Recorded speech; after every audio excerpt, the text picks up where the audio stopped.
Welcome back to ReadingBear. Today, we will take a look at some new malicious compliance stories. And if you enjoyed my content, please don't forget to subscribe to my channel and post some bear emojis in the comments. Let's go! First one is titled, "You want your money back on this item that is selling for 10 times what you are paying for, and you demand it now?" Sounds good. I run an anime geek store and we are really lenient with pre-orders. We used to not require a deposit to make an order, and in case you needed more time to pick up an item, all you had to do was ask. We could also hold the items for as long as needed in our storage if you wanted to gather a lot of items so you could save on trips, shipping. Back on February, Funko released a special edition vinyl pop of Naruto Hokage. This one in particular had a 1 in 6 chase variant that ended reaching up to a resale value of $130. But the way I do pre-orders is that, if you order 6 of the same piece, you are guaranteed a chase.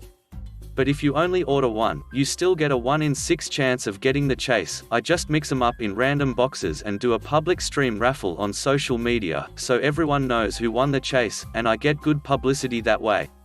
A client ordered just 1 and left $5 as deposit. The piece was $15. This particular client won the raffle along several other clients, but he wasn't that interested in picking it up or paying for the rest of it. I send him a message letting him know that he had won the special variant and had a week to pay it or he will lose his pre-order. At first he was angry because he wanted the normal version, no this yellow thing, but we explained we could change it if he wanted, but that this one was far more valuable. He said he asked his son and his son wanted it anyway, but asked for more time to pay, so we gave him 1 more week. Then he asked for another week. And another. Then we had to close the store for a time for, 2020 reasons, and we told him we had to close but we could still schedule an appointment to give him his item or wait until the worst passed. He never answered. Eventually we were able to reopen the store with regulations in place and send him another message telling him we can save it for as long as needed in this strange times. He still didn't answer the messages, but at this point he arrived at the store and demanded for his money back, citing how we were on the middle of what was going on, fair, and he couldn't waste money on frivolous plastic, also fair. I asked him if he was sure, and even showed him the price the figure was selling for. At that point in time the chase figure was selling closer to $150, and he just had to pay retail price, so about $10 more for it. He said he was sure I had made up the numbers, that he had ordered the figure for his son but he didn't deserve it, harsh, and just demanded his money back.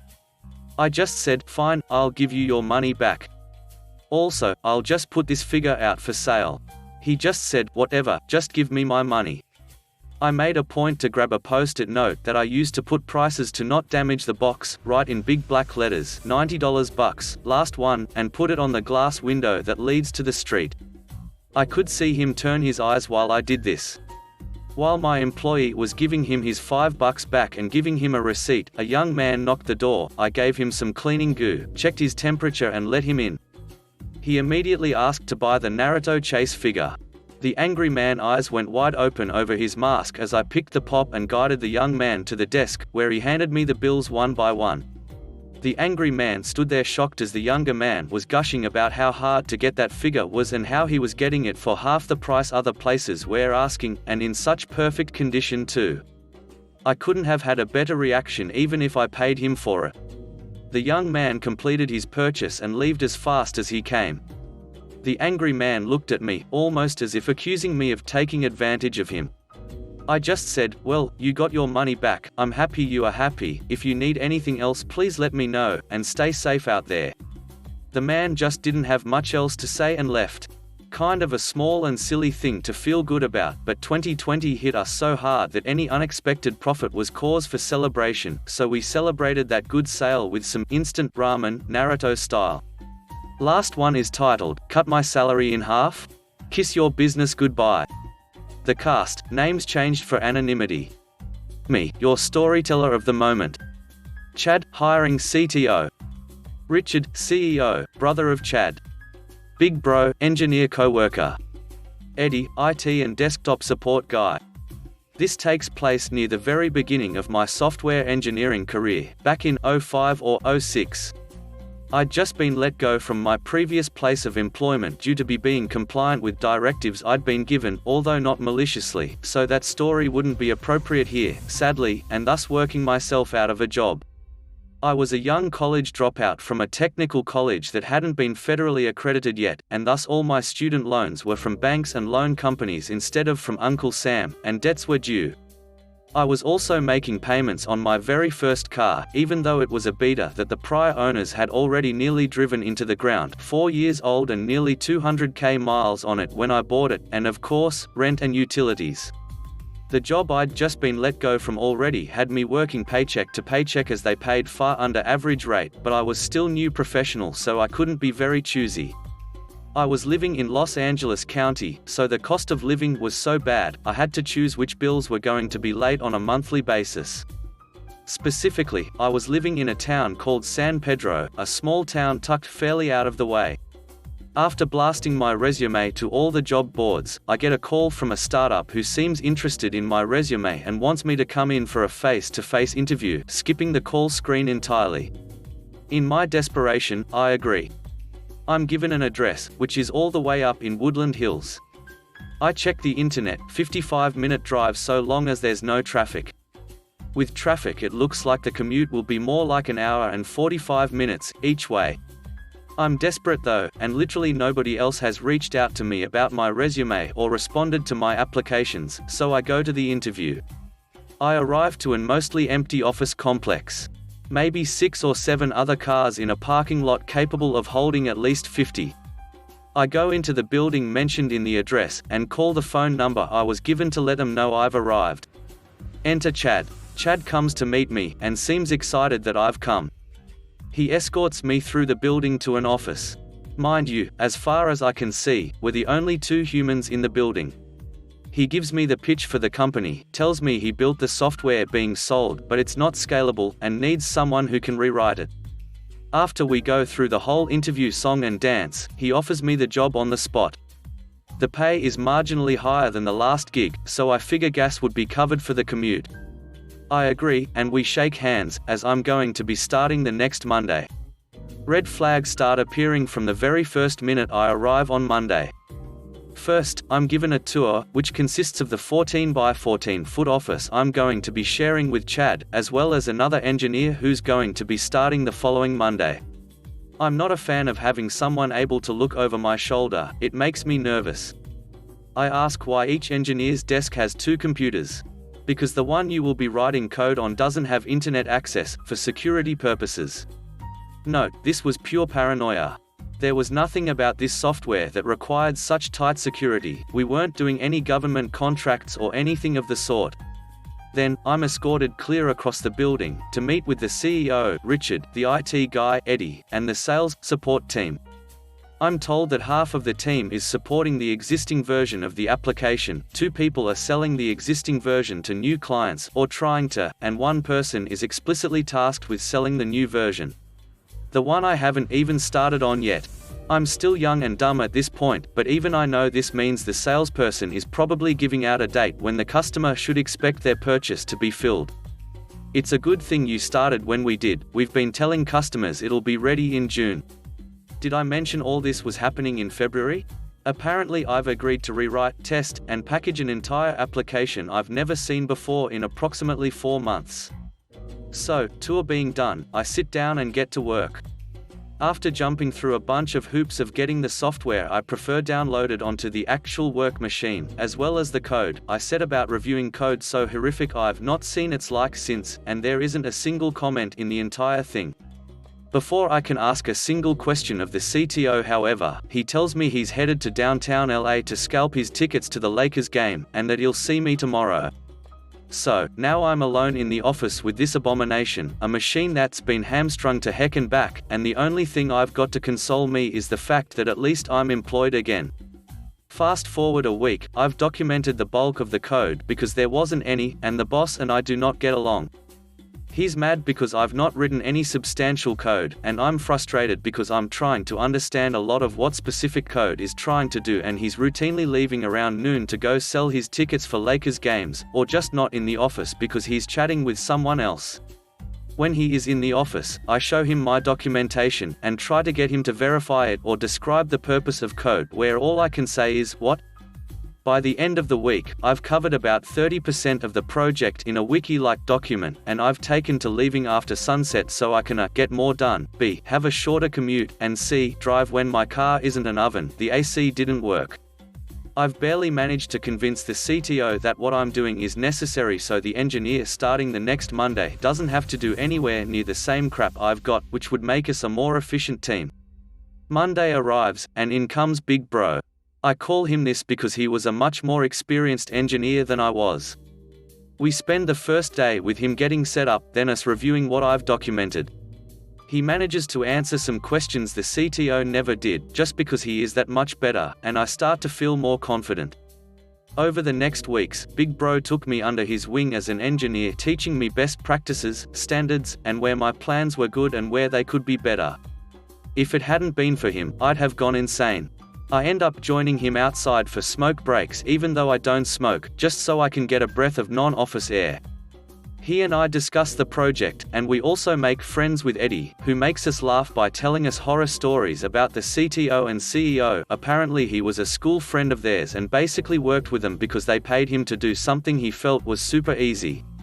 April rolls around. I've got a special occasion I need the day off for, which happens to be a Wednesday that year. I'd advised him when I first started and he'd been cool with it.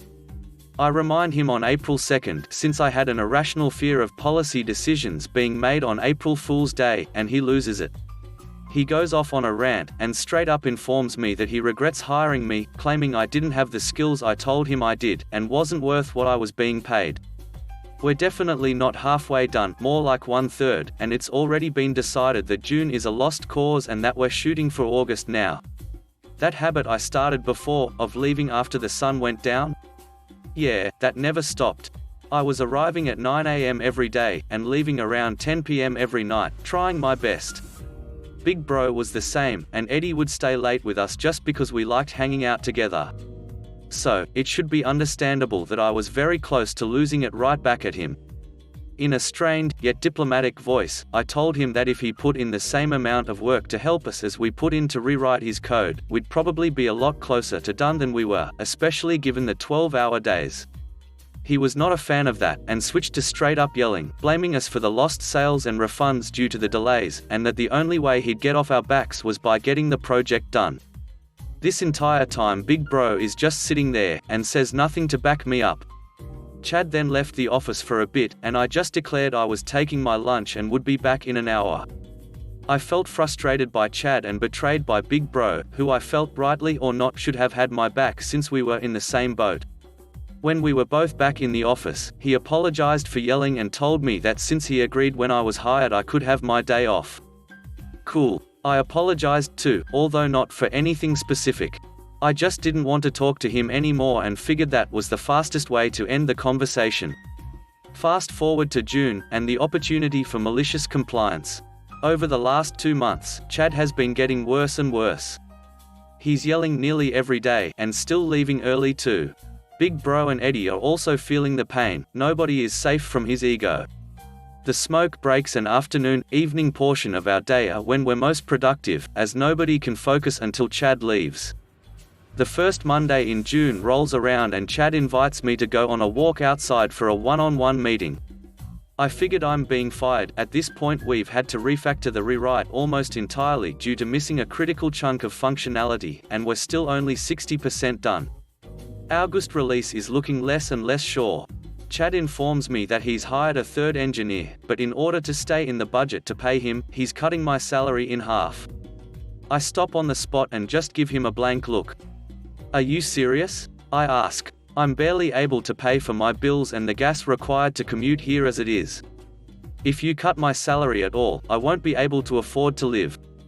At this point the idea of cutting my productivity to help ramp up a new engineer so he can help us meet the deadline doesn't even occur to me, although in hindsight that would have also been a pretty major issue. Chad brushes me off. That's not my problem. The fact that you missed one deadline and look like you're gonna miss another is. If you've got a problem with that, you're more than welcome to go find another job. The new guy starts in 2 weeks. And with that he walks inside. I'd just been told that I had 2 weeks left of job at my current salary. Cool. So that day I do something I hadn't done since I first started. I left while the sun was still up. Specifically, I left at 5 p.m. I drive my oven car, no working air conditioning, in a car that had been left in the sun all day in Woodland Hills had me feeling like a baked potato, through traffic, hour-and-a-half commute home through LA heat, and updated my resume before reactivating my accounts on all the job sites. I'm contacted the next day by a potential new employer, and I get an interview scheduled. I decide to tell Big Bro about the new opportunity, and he hits me with news that lets me know just how small a world we live in. Me, hey, Big Bro, just for your information, I've started looking for a new job. I've already got an interview lined up. Big Bro, really? Where? Me, over at less than company greater than. Big Bro, wow, that's where I worked before I came here. That place is pretty awesome, and I left there on pretty good terms. I know the CTO there, go ahead and use me as a reference. Me, skeptical, really? Okay. Turns out Big Bro was true to his word, and the CTO and I even talked about Big Bro during the interview. Apparently they'd already talked about me, and Big Bro had been the ultimate hype man, confirming everything I said about why I was looking for a new job and everything. All goes well, and I'm electronically signing an offer letter that Friday afternoon. Chad had already left for the day, so there was nobody to look over my shoulder as I used the work computer that had internet access to get this done. At the new job, the commute is cut by more than half, and comes with a pretty significant raise. I tell Big Bro and Eddie on the last smoke break I still don't smoke, that I'm done, and I've found something new. Oddly enough, they both smile and just wish me luck. No hard feelings, hope we stay in touch. Odd, but I'd stopped really caring about anything related to that job, so I paid it no mind. I went back inside, packed up my stuff into my backpack, and walked to the CEO's office. Me, hey Richard, got a minute? Richard, hey Op, what's up? Me, just wanted to let you know I found a new job, so I'm moving on. Richard, really, why? We need you. Me, you guys decided it was cool to cut my salary to a point where I couldn't afford to live. Chad said if I didn't like it, I should look for something new, so I did. Richard, looking defeated, well, when's your last day? Me, today. Richard, now upset, we need you here to train the new guy who starts soon. Me, hey, I had to train myself and to an extent, Big Bro when he first started. The new guy should be able to as well. And with that, I left for greener pastures. The unexpectedly huge fallout. 4 months later, Big Bro texts me to ask me how things are going. I tell him things are great, and we schedule a lunchtime call because apparently things have gone sideways in a huge way. Part 1. Apparently Chad came in on Monday almost violently angry, and demands Eddie re-image my work machine first thing in the morning, which erases everything I'd left on there. Big Bro comes in an hour later, and he and Chad discuss the new timeline for the project. Somewhere in there apparently Big Bro asks Chad to log into the admin account on my old work machine so he can pull the documents I'd accumulated about the planned architecture, the existing code, meeting notes, etc. Chad answers by apparently punching a hole in the wall, and leaving for the day, probably to go to the hospital to deal with his hand, at 10:30 in the morning. Big Bro then spends the rest of that week ostensibly working on recreating the documentation from scratch. Part 2. When I asked how the new guy handled the new documentation, Big Bro laughed and told me there never was any documentation. Apparently he and Eddie had become really good friends in the months we worked there, to the point where they'd become roommates about a month before I left. More than that though, they'd decided to start a freelance, consulting business together and only had to decide on when to make that their full-time jobs. Neither of them liked Chad much, and wanted to make their departure hurt as much as possible. So, they decide to make Big Bro's last day the day before the new guy starts, and Eddie would quit shortly afterward, sticking around just long enough to watch the bomb go off. Did I mention Big Bro never told Chad he was quitting? Yeah. He just didn't show up that Monday. He had, however, emailed that documentation he'd spent a week writing to Chad. Turns out he wasn't documenting the code at all. He'd spent a week writing a letter explaining in excruciating detail why Chad was such a bad boss, and he'd emailed it to everyone in the company. I asked if he still had it so I could read it, and he sent it to me after the call.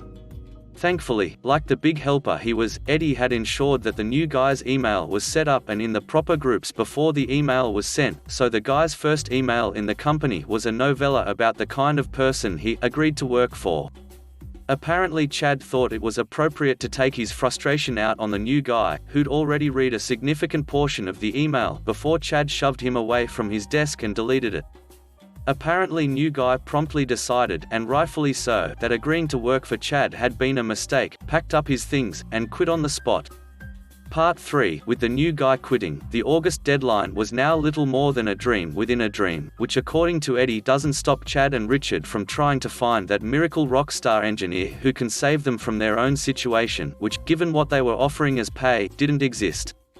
So time advances in its unstoppable way, August arrives, and customers find that they've paid for something that hasn't been delivered yet, and pretty much unanimously demand refunds, with a few customers bringing legal action against them. With the amount they have to refund, and the money they now need for legal fees because of the way they'd incorporated, they were personally liable, they could no longer afford to pay anyone, and were forced to shutter the business. Final note, for my fellow software engineers out there who were wondering just how bad this application was, this program was a single PHP file with over 40k lines of code, running inside a while loop. Any and all logic consisted of if-else trees, which then led to either more if-else trees or more loops. No function calls, no external libraries included, just spaghetti of the worst kind. Given the nature of the application, most critical logic had to be implemented in no less than 7 places, depending on where the execution was when the logic was needed. At worst the tab depth was something like 19 or 20 tabs deep. Thanks for listening.